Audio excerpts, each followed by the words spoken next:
this local sort of area, this local structure has bottomed out, right? Quite clearly, right? This is the bottom of the structure, and we're moving towards the top of the structure, or we're going higher in the immediate short term. However, upon looking at this for many, many hours, I finally come to a different conclusion. And here it is.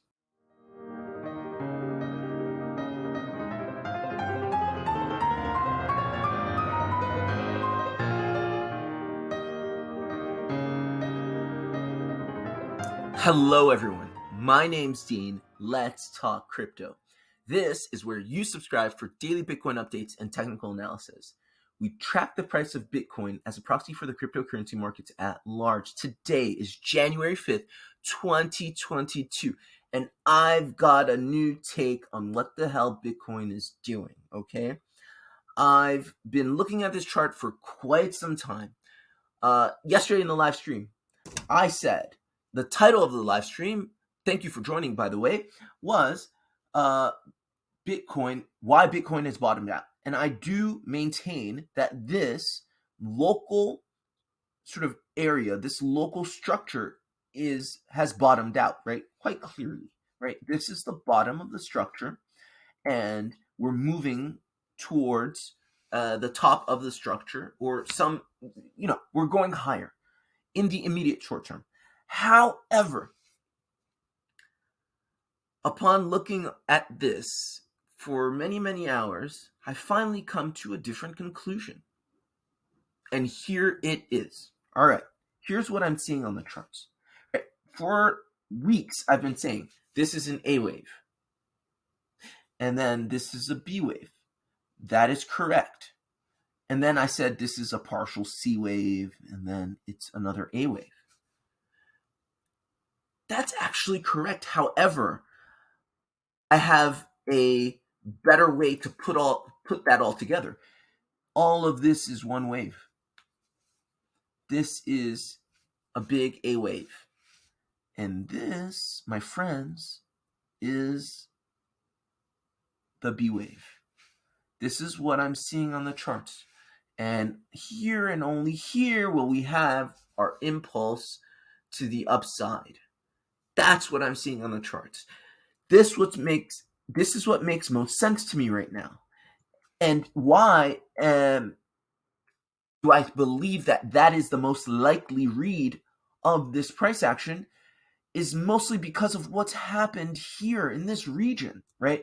My previous read that this was A, this was B, and that this was a pivot makes little sense for two reasons. One, the magnitude of this pivot is A, B, C. Let's say this happened right like that. The magnitude is way too large. If your A wave is this big, right, and the B wave is this big, then the C wave would be that big, but the pivot would just be minuscule, right? The pivot is just something that happens for price action to change direction. It wouldn't necessarily be the size of both the A and the B wave, right? So that doesn't make sense in that sense.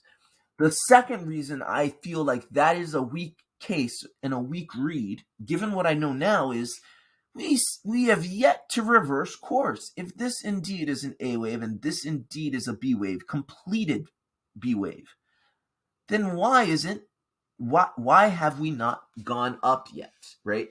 And in going up, we should have already produced. I mean, this pivot shouldn't take that long. This is clearly not just a regular ABC pivot, right, that we would expect. So I think, again, this makes so much more sense. And so, in terms of our immediate short-term price action, we have yet to find the top of this move right here, this B wave of B. And if we know anything about B waves, we know that the minimum retracement of a B wave is the 0.5. So I expect Bitcoin, actually expect a zigzag here, okay? This looks like it's going to be a zigzag. I expect Bitcoin to come in this region right here. So I'm long right now, and so I expect Bitcoin to come between 42.2 and 49.7.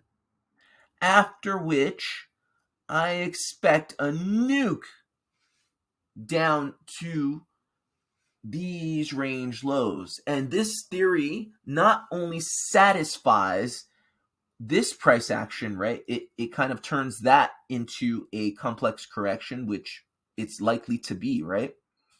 And we can count it in just a moment, but that becomes a complex correction, which it clearly is. We all know that when price action is ranged for a long period of time and printing correction after correction after correction, it's likely a single three or a double three. So that is very likely that we're in a B wave. You know, complex corrections happen in B waves, typically, right? So this is an A, that's a B, and then you're going to get your impulse down. So that satisfies that. Also, it satisfies the whole idea that we had when we first came into this range, which was, hey, at some point, we have to revisit this. Why? Because price action doesn't like imbalance. There's a lot of imbalance here. How is there imbalance? Well, we just have one major wick here, and there was very little time for market participants to buy and sell in this region. So this also fulfills that concept of coming back and giving the market opportunities to buy and sell in that region. Once we hit this region, that will be the low. All right, this has already been established, and so we just revisit these lows, sweep these lows, do our small sort of pivot, and then we target the 58K. This is what I'm seeing. This is what I'm sticking with until further notice, until I see better, right? You know, you always do your best based on what you have, right? The data I had prior to, you know, this kind of taking its time and not breaking out has led me to this conclusion. So that's my take. That is my analysis. I would love to hear what you guys think. What do you think about this? Do you agree? Do you disagree? Why? Please leave your comments below. Trade safely. Keep your losses small and your wins big. And I'll see you guys tomorrow. Thanks. Bye.